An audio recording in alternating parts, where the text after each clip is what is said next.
अस्सलाम वालेकुम dear students, this is Aamir Shahzad. आज का जो हमारा लेक्चर है वो है 9th क्लास मैथ एक्सरसाइज 1.4 का क्वेश्चन नंबर 6। लास्ट टाइम जो हमने किया था वो चंद एक प्रॉपर्टीज़ थी क्वेश्चन नंबर 5 की। आज जो हमारे पास वो क्वेश्चन नंबर 6 है, तो इसके अंदर हमने करना क्या है कि हमें एक कंडीशन दी हुई है, इसको हमने फुलफ़िल करना है कि हमने देखना है कि क्या right hand side left hand side के इक्वल है या नहीं। तो सबसे पहले देखें, हमारे पास लेफ़्ट हैंड साइड है, तो लेफ़्ट हैंड साइड को हम सबसे पहले लिखते हैं left hand side is equal to A B का ट्रांसपोज। अब सबसे पहले जो कि हम ब्रैकेट को सॉल्व करते हैं, तो सबसे पहले हमने ए बी को मल्टीप्लाई करना है। तो ए बी हमारे पास है A multiply by B is equal to A matrix हमारे पास -1 3 एंड 2 0। उसके बाद बी मैट्रिक्स हमारे पास 1 2 -3 एंड -5। सबसे पहले इनको मल्टीप्लाई कर देना, तो मल्टीप्लाई करते हैं -1 मल्टीप्लाई 1 -1 प्लस तो 3 मल्टीप्लाई -3, तो ये हमारे पास -9 बन जाएगा। इसी तरह माइनस मल्टीप्लाई 2, ये माइनस का 2 और प्लस माइनस माइनस 5 3 आर 15, ये 15 बन गया। अब इस तरह सेकंड रो को हम फर्स्ट कॉलम से मल्टीप्लाई करते हैं, तो 2 multiply 1 2 and 0 multiply -3 -0, 2 multiply 2 4 and 0 multiply -5 -0। तो इसको सिंप्लीफाई कर देते हैं, ये हमारे पास बन जाएगा -10 -17 2 एंड 4। अब ये तो हमने फाइंड कर लिया ए बी। अब हमने फाइंड करना है ए बी का ट्रांसपोज।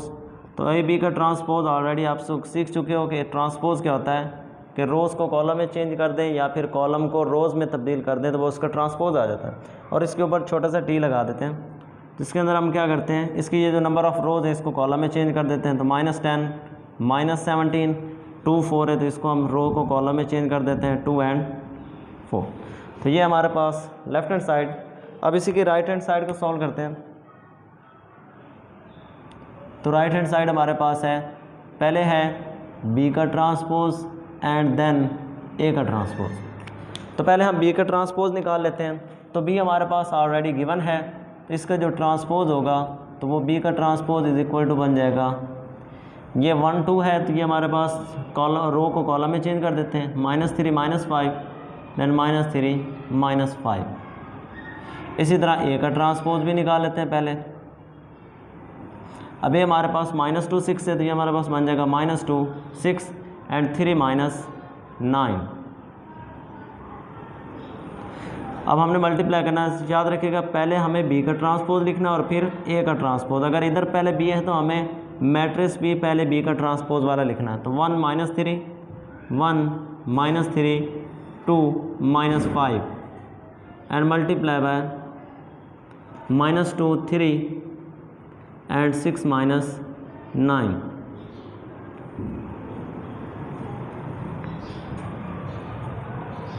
सॉरी, हमने ए का ट्रांसपोज लिखना था, सी का नहीं।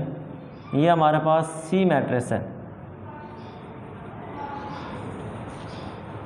ए मैट्रिक्स हमारे पास ये है, तो ए का ट्रांसपोज हमारे पास आ जाएगा -1 3 एंड 2 0। तो नंबर ऑफ जो हमारे पास रो थी उसको कॉलम में चेंज कर दिया। अब इसको मल्टीप्लाई कर देते हैं।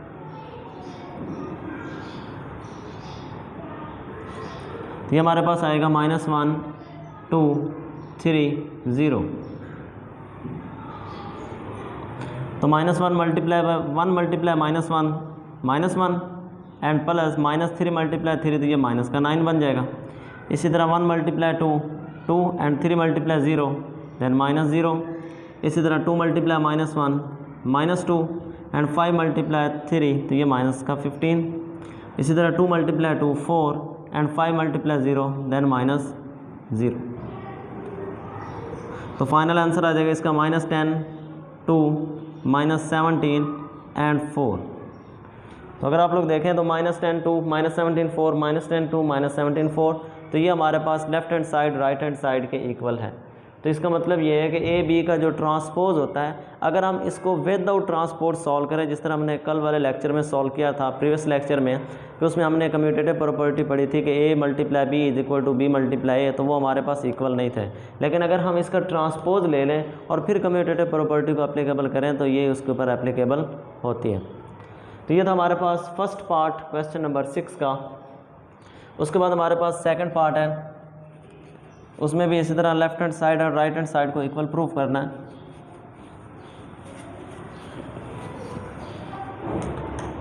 तो नेक्स्ट बात B C is equal to C का ट्रांसपोज, सेकंड पार्ट है बी सी का transpose is equal to C का ट्रांसपोज एंड बी का ट्रांसपोज, बी सी का transpose is equal to C का ट्रांसपोज एंड बी का transpose. तो इसमें भी सबसे पहले लेफ्ट हैंड साइड को सॉल्व करते हैं, is equal to B C का ट्रांसपोज। तो सबसे पहले बी सी को सॉल्व करते हैं, फिर उसका ट्रांसपोज लेंगे। तो B C is equal to, तो पहले बी को लिखेंगे 1 2 -3 -5 और फिर सी को वैल्यूएट करेंगे -2 6 3 एंड -9। तो इसको सॉल्व करते हैं, मल्टीप्लाई कर देते हैं, 1 multiply -2 then -2 2 multiply 3 plus 6 1 multiply 6 6 and plus minus minus 9 multiply 2 18। इसी तरह -3 -2 प्लस का 6 and -3 multiply 3 -15 and -3 multiply 6 minus का 18 and minus minus plus 5 9 are 45। तो -2 प्लस 6 प्लस का 4 एंड 18 में 6 को माइनस किया तो -12 और 15 में 6 को माइनस किया तो माइनस का 9 एंड इसको माइनस करते तो ये हमारे पास बन जाएगा 15 में से 8 को माइनस किया तो 7 एंड 3 में से 1 को माइनस किया तो 2, तो ये हमारे पास आ जाएगा प्लस का 27।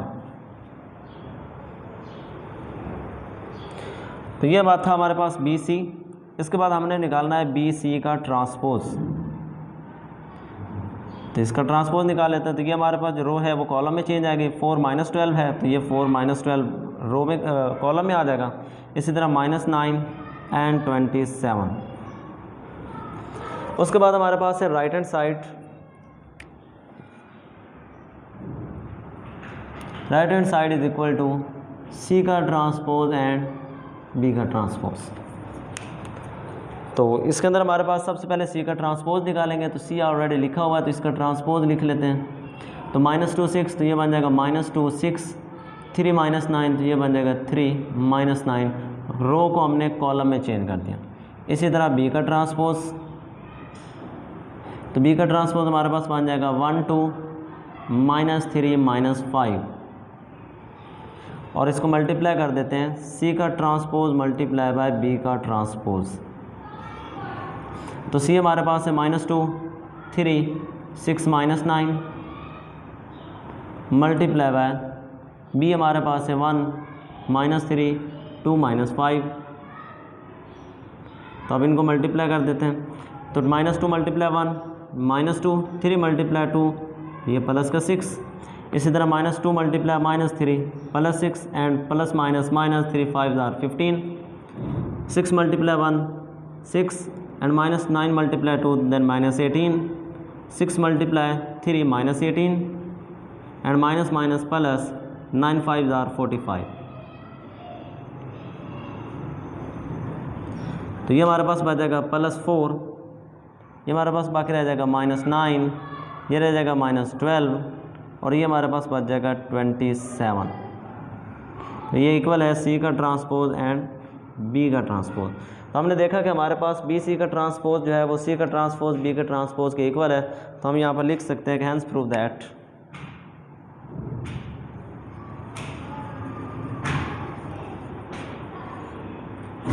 Left hand side is equal to right hand side. तो ये था हमारे पास क्वेश्चन नंबर 6 का सेकंड पार्ट। और ये क्वेश्चन नंबर 6 जो है ये 1.4 एक्सरसाइज का लास्ट पार्ट है।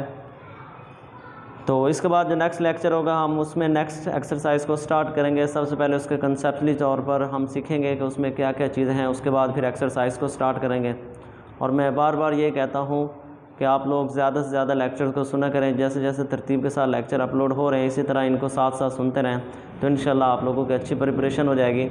और अगर किसी किस्म का भी कोई भी मसला हो, कोई भी क्वेश्चन पूछने वाला हो, तो आप कमेंट सेक्शन में कमेंट कर सकते हैं। इसी के साथ इजाज़त चाहता हूँ। अल्लाह हाफ़िज़।